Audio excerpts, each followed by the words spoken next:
How you doing, C peeps? My name is Divesh Thakker and welcome to our channel Learn Competitive Programming with CodeChef. Now if you have still not subscribed to our channel, do hit the subscribe button to stay tuned with us with all our live sessions and problem videos, and let's get started. So this is the index for today's video. First of all, we would be understanding the problem statement by taking the example which has been given to us as our sample test case in the question. Then we would look at how we would be storing the graph which has been given to us by using adjacency list. And finally, we would also look at the traversing algorithm for our graph, which is the depth first search. Then comes the most important part of this video, which is to make those observations as to how we would be actually solving the problem. And finally, we would also be writing the code by ourselves to get the AC. Now just a reminder, if you have still not subscribed to the Learn Competitive Programming with CodeChef #Let's Crack It live sessions, here's the referral code from my side using which if you subscribe, you would get a 10% discount on your subscription. So do check that out and let's get started with our problem. So let's start off with the problem. First of all, I want you guys to read the problem statement once if you haven't already yet. Pause the video or go on to the problem page and look through the problem statement once before starting. Okay, so now let us understand this problem statement by taking an example. This is a very simple test case which has been given to us in our input, right? If you read this problem, you would notice that we have been given a tree as our input, right? Now what is a tree? A tree is basically a graph which is not cyclic and it has only one node, which is the root node. Okay, so we have been given a tree. Now one more thing to remember is if we have been given n nodes, then the number of edges in the tree would be n minus 1. In this example, we have been given 7 nodes and the number of edges for my tree are 6. Okay, so now let's understand what the problem is wanting us to do. The problem says that we need to assign an integer value to each of these nodes of my tree. So I've been given 7 nodes, I need to assign an integer value, a number, to each of these nodes in the tree. Now let's look at the condition behind this assignment of numbers. We have been told that if you are selecting a set of connected nodes, I repeat, the nodes should be connected, which means that they should be neighboring to each other. So if you are selecting a set of connected nodes such that the set is greater than one node, of course, so the set can be of 2 nodes, 3 nodes, so on up till definitely n nodes, right? So you select any set, the set should satisfy the following condition. The nodes which are included in the set, the numbers assigned to them, the sum of all those numbers should not be divisible by the number of nodes you have in this set. Okay, so now let's try to understand this by taking an example. Let's suppose that I have the number 4 assigned to this node. Let's suppose that I have this number 9 assigned to node 5 and I have this number 4 assigned to node 7. Now let's assume that the set is 1, 5 and 7. These 3 nodes is my set. Node 1, node 5 and node 7. If you see, I cannot choose 1 and 7 only because that is not connected directly, right? So all these 3 are connected and definitely the set is not one node, greater than one node, so we can choose this. If you notice, the sum of 4, 9 and 4 is 17, right? And 17 is not divisible by 3, which is the number of nodes we have. So that is what the problem statement is trying to tell us. In this, we assign numbers to each of the nodes such that for taking this particular example of a set, the condition is getting satisfied. And indeed, if you look for all the possible sets, then you would see that this condition is getting satisfied. So similarly, if you go on to assign all the numbers, you would see that this is a valid assignment for our set, right? Okay, so this is what the problem statement is trying to tell us. Now let's start off with the explanation. First of all, we have been given the input, right? So first of all, we have been given the tree as our input. Here we assume that we took the tree, but how do we really store the tree as to how can we access all the elements and use them later, right? We need to develop a time and space efficient data structure to store the tree. Now we would be looking at adjacency list. If you know this concept already, you can jump on to the next part.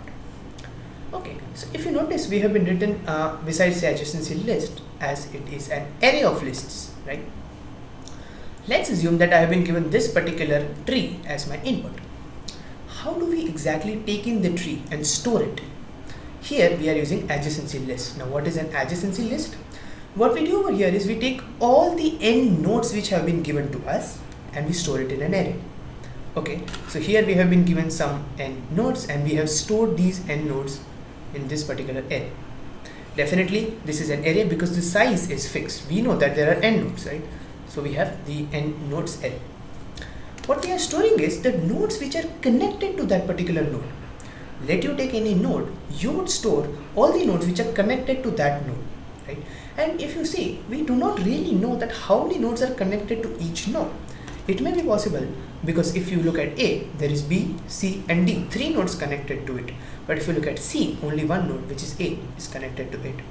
In that case, we use a list. So this over here is a list of neighbors, right? Why? Because here we are using a list because we do not really know how many number of nodes are connected to that particular node.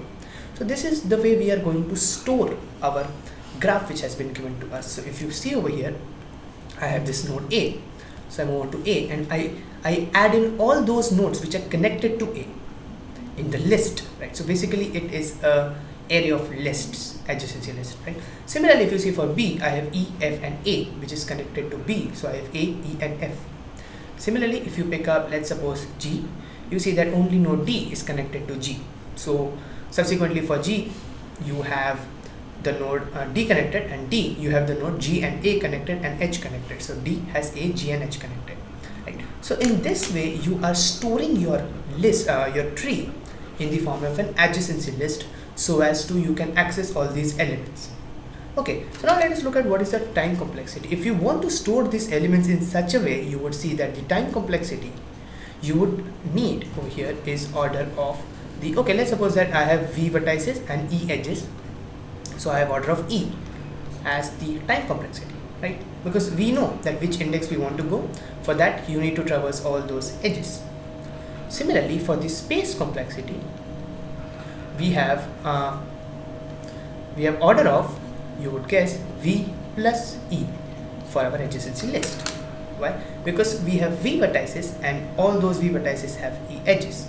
So this is the array adjacency list which we will be using to store our metric, our tree. Now let's move on to the depth first search algorithm.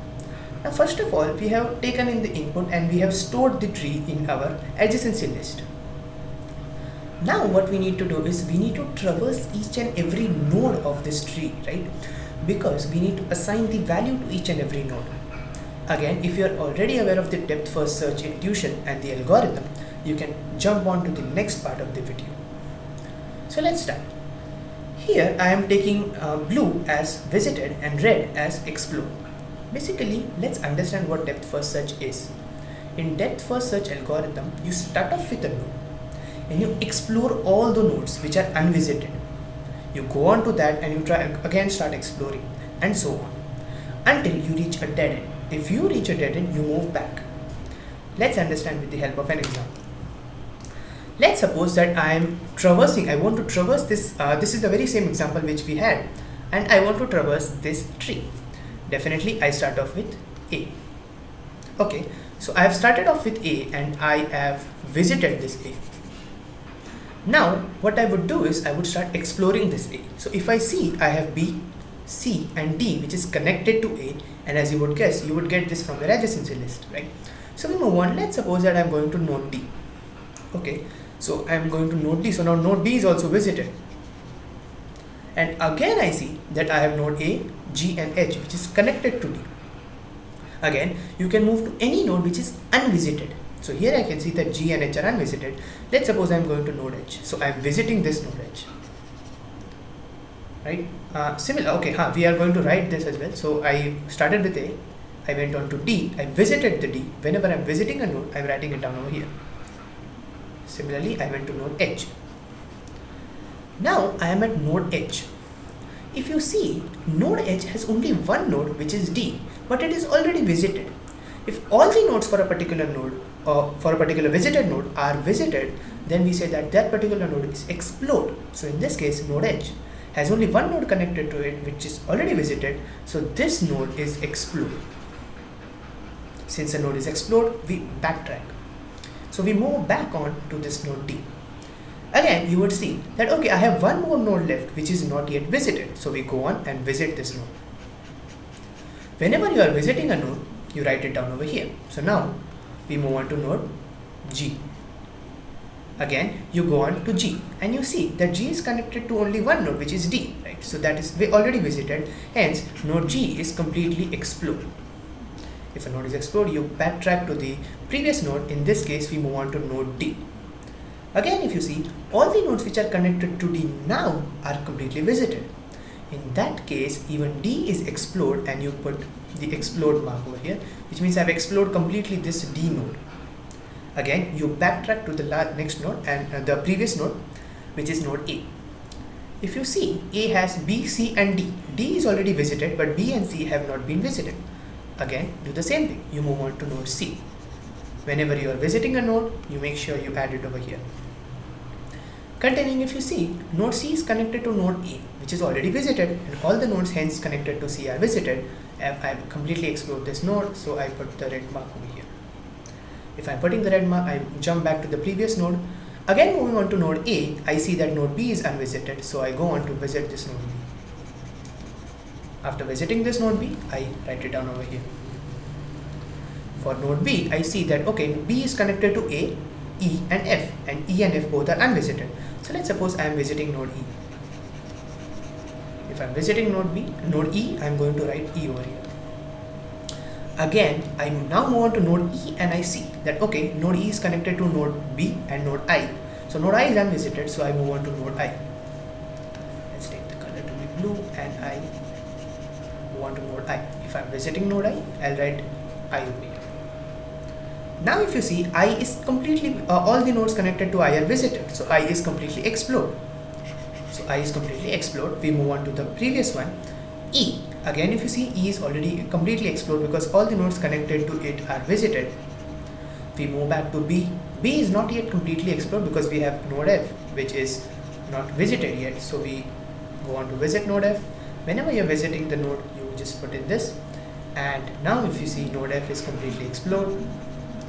Node B is also completely explored, and node A now is completely explored. So in this way you are going to search. Now what exactly is happening if you see? I am going down and down and down until I reach the dead end. Now what is a dead end basically is you do not have any node which is unvisited for that particular node. If you have, you go on to the next node and now you search from that next node any other node which is unvisited and so on. So you go deep and deep and deep, and you could trace this algorithm, right? If you notice, we went like starting from here, we came back, then we move on over here, we came back, and then we go on over here, and again we come back, right? So we are going deep until the last. So this is the intuition behind the depth first search algorithm, and this is the way in which all my nodes will be traversed in case of a DFS algorithm. Okay, so now let's move on to the most important part of this video to find the solution to this problem. Now you would ask me, hey, you told us how to store the tree which has been given to us. You also told us how to traverse each and every node of the tree. Now, this does not really help. Why? Because what we have been asked in the problem that we have been given the tree with n nodes. We need to assign a number to each and every node in the tree. Right? I have not talked about that. So for this part, I cannot help you so much. Why? Because basically if you see, I can tell you how the list can be, how we can form the adjacency list. I can tell you how we can traverse, but here is the time when you need to use your brain. You need some basic maths over here to get this intuition. Anyways, don't worry. We are going to discuss the complete approach as to how we came up to the solution. Okay. So now coming to the very most important part. Ask yourself one question, first of all, that what do you really want to do? Okay, you took the input, okay, you put up the DFS, you are traversing the tree, but ultimately you just need to assign that number, and how to find that particular number for these particular conditions, right? So I want you guys to pause the video and I want you guys to think, is there any possible pattern in which you can put up these numbers such that the condition which has been given in the question is always satisfied? So yes, go on to ask yourself this question, and if you are done thinking, let's start off with the solution. Now this is, I did not want to take any example, but just for clarity I've just taken a very simple tree over here which consists of 6 nodes, right? So basically in this question we need to assign all these nodes a particular value such that that condition which you have discussed is satisfied. Now just think about it. Let's suppose that I am putting 1 to each and every node which I have for my tree. Okay, let's assume it. Okay, now if I'm adding 1 and if I am taking any set, any valid set, no, this is very important. Let's assume that I am taking the set as let's say 2. Okay, so I am taking these 2 elements in my set. Let's suppose that I am taking any k value as my set size. Here I am taking 2 nodes, right?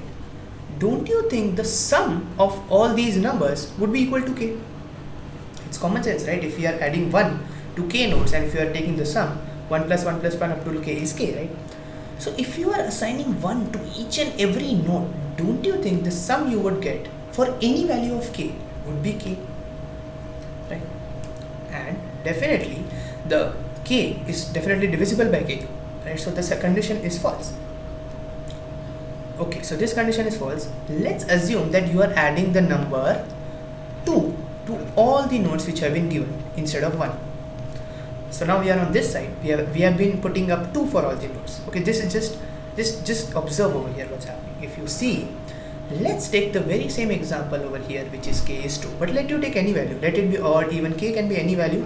A valid set, which means that k cannot be 1. Definitely it can be up till n, anything.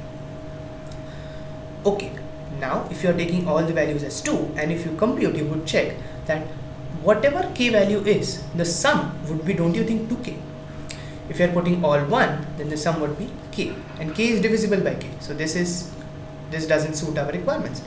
If you put 2 everywhere, then don't you think the sum would be 2k? And again, it does not suit our requirements, right?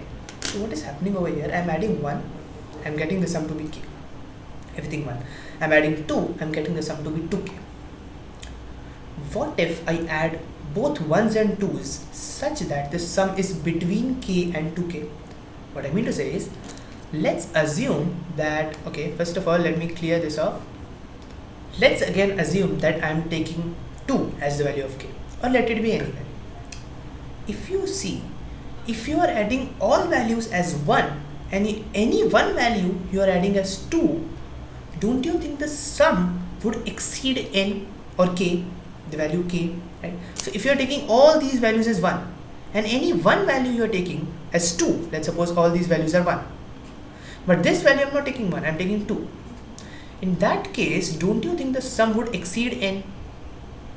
Similarly, if you see, if I'm taking all the values as 2, but any one value instead of 2, I'm taking 1, don't you think the sum would be less than 2k? And you should remember one thing, and that is basic maths, that if you have the sum between greater than k strictly and less than 2k for this 1 and 2 example, it would always be not divisible, right, by k. So this sum, if it is greater than k, if it is less than 2k, where k is the number of nodes, it will never be divisible. Don't you think so, right? So that is what you need to understand. Again, you would ask me, hey, why just 1 and 2? You can just take any numbers. If you like, you ask me, okay, hey, if you go on adding, okay, just a second, yeah. If you go on adding 3 over here, then the sum would be 3k. 3k is divisible by k. If you go on adding 4 over here, the sum would be 4k. 4k is divisible by k. But what if you add both 3 and 4s alternatively? In that case, the sum would always be greater than 3k and less than 4k, and k can never be divisible by that number.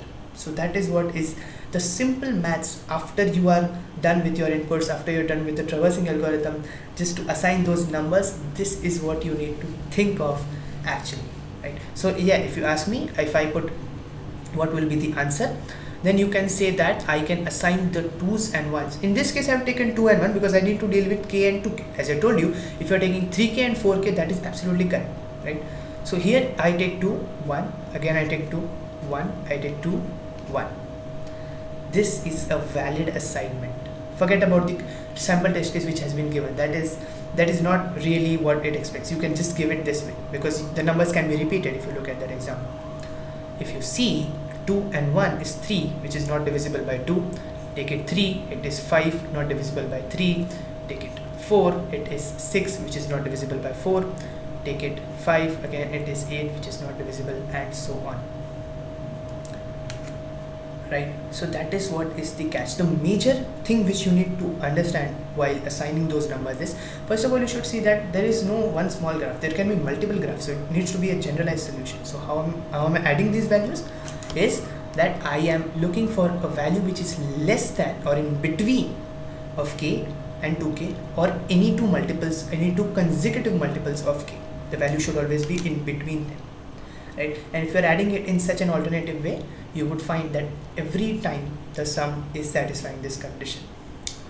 So yes, at the end of the day, you took the matrix, you are applying the DFS, but at the end of the day, you need to assign those values to all the nodes, and this is the way you would assign.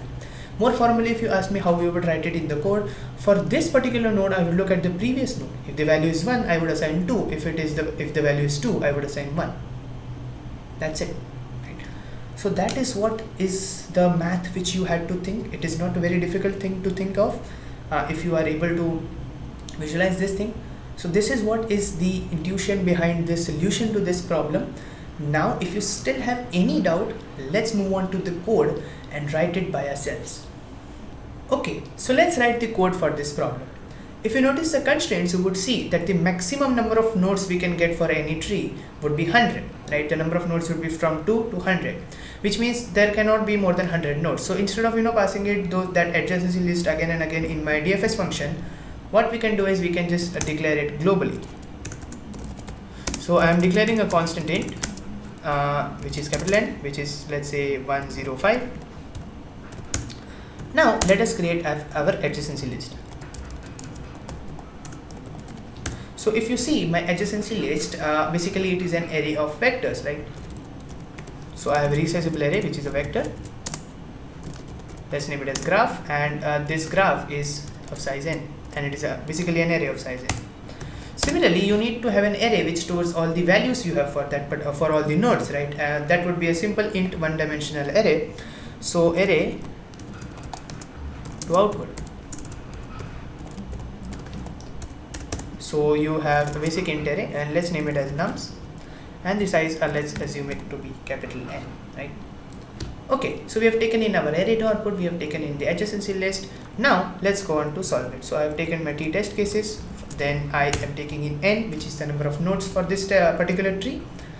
Now I less than n minus 1, because n minus 1 edges, right? So for this, what I would do is I will take in two variables. So I have int u and v. So u and v basically say that I have u which is connected to v and v is connected to u. So both of them are neighbors sharing a common edge, right? So we are taking in u, we are taking in v, and then we are adding it in the graph. If you see, graph of u contains v, is a neighbor of v, right? U is a neighbor of v. So for u, we push back v. Similarly, for v also, we push back u, right? Because even v is connected to u, right? So for v also we have u as the neighbor, for u we have v as the neighbor. So we perform both these things, and finally that's it. We have completed taking in our graph input in our graph adjacency list. Now we have our nums array, right? But we have not initialized the array, so we don't need to do any memset and all. What we simply need to do is nums of 0, we can just initialize it to 1. Okay, so we have initialized the nums of 0 to 1, and now let us write our DFS function. So we have taken in the input, we have initialized it. Now let's go on to write the DFS function.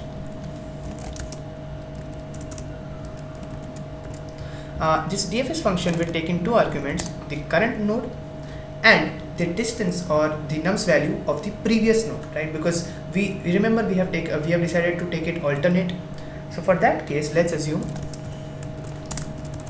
p. Okay, so for this DFS algorithm, we have taken in U, which is the current node, for which I need to compute the nums value, and I have taken P, which is the index of the previous node. Okay, so here what I would do is, for my nums of U would depend on my nums of P, right? So we would ask it that, okay, nums of P is odd.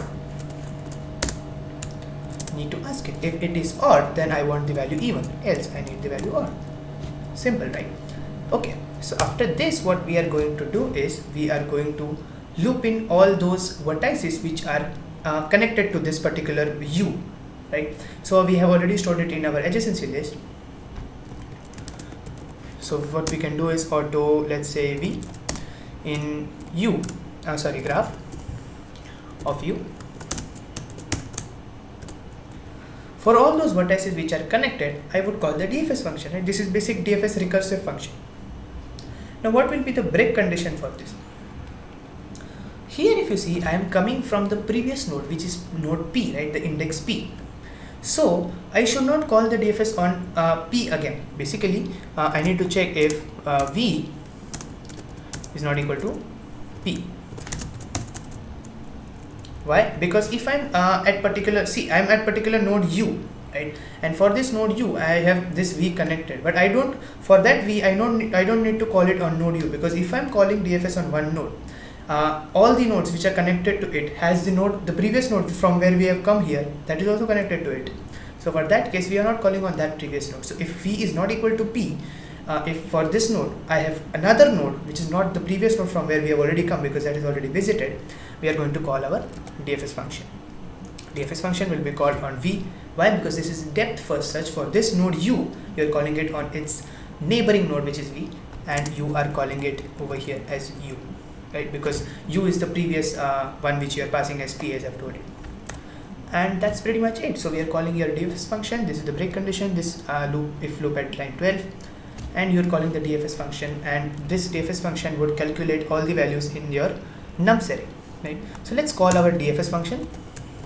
DFS function would be called on node 1. Now remember, in my nums array, I'm going to output the values from nums of I, nums of 1 to nums of n. Nums of 0 is just to give us an initialization, because we are starting from 2, right? That is the reason I have just taken nums of 0 to be 1.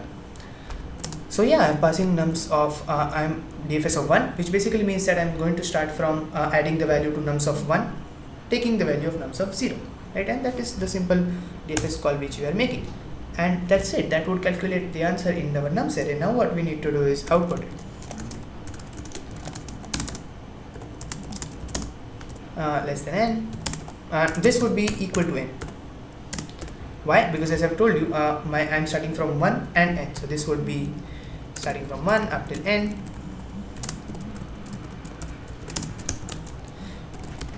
What I'm going to output is nums of I, right? So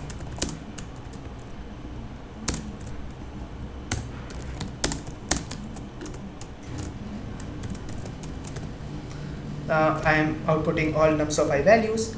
And finally, just don't fumble with this thing. You have taken a global variable, right? So that is the reason you need to clear that as well.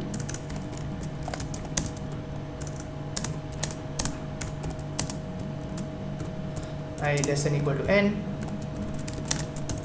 You need to clear it. So for graph of I need to clear it. And that's pretty much it. So basically you are taking in your input up till line 27, and then you're calling the DFS function. This is our DFS function, which basically fills in your nums array. And finally you are clearing off your adjacency list. Now you don't need to clear off your nums array here. So let's try to run this code now. So let's compile the code and let's try to run this code on the input, and you see we get this for our sample input which has been given.